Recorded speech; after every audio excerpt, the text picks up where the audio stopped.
දැන් වැඩි වෙලා තියෙන මොකද දන්නවද ලංකාවේ අපි 100 දෙනෙක් ගත්තොත් මේ 100 දෙනාගෙන් ප්‍රඥාව තියෙන සාමාන්‍ය දෙන්නෙකුට විතර.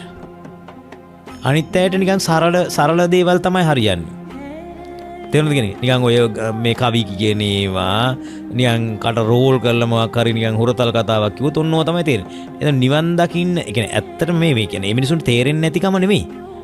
තේරෙනවා හැබැයි ඒ තේරෙන එක මතු කරගන්න ඌමනාවක් නෑ. අර සරල එක අහලා සැනසෙනවා. මේක අපිට තේරෙනවනේ. එතකොට දැන් තේරෙන සරල එක අහලා ඉවර වෙලා පංච උපාදානස්කන්ධයේ මේ විදර්ශනාත්මකව දැකලා සක්කාය දෘෂ්ටි අනිත්‍ය දුක්ඛ අනාත්ම කියලා බලලා මේ නිවනටපත් වෙන්න දක්ෂ නැත්නම් එතකොට ඒ බණ ඇහිීමෙන් නේද?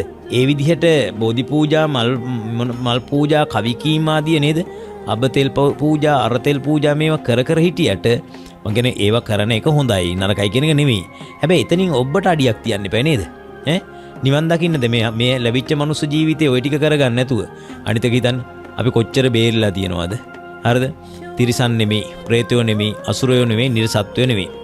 මිනිස්සුයෝ වුණා. මනුස්ස ලෝකෙත් අපි මොනවද මේ ඊශ්‍රායලේ නෙමෙයි, පලස්තීන නෙමෙයි, කසකස්තාන නෙමෙයි, අපි ඉපදලා තියෙනවා ලංකාවේ. නේද?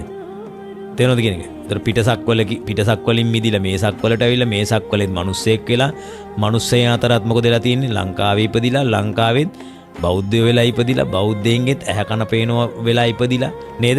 ඊට පස්සේ ඒ අතරත් බෞද්ධයෝ වෙලා රස්තිය දුක ගහින් නැතුව බණ අහන්න හිතිලා සුදු අඳින්න හිතිලා පන්සල් යන්න හිතිලා තියෙනවා නේ.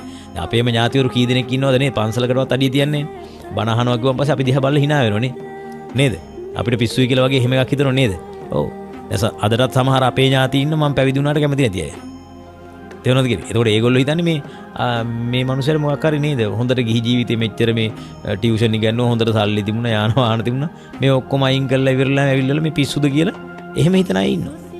ඉතින් ඒ නිසා අපේ ඇත්තටම මෙහෙම බේරිලා තියෙනවා. හැබැයි ඒ බේරිලත් ආයිසරයක් ඇවිල්ලා නිකන් සුදු ඇඳගෙන ලස්සනට ඇඳගෙන ගිහිල්ලා මල් හතරක් පූජා කරලා සතුටු වෙනවනම් බෝධි පූජාවක් තියලා සතුටු වෙනවා නම් නිවන් දකින්න උත්සාහ කරන්නේ නාම රූප ධර්ම ගැන කතාවක් ඇත්තෙම නැත්නම් නිකාම නිකන් අපරාධයක්.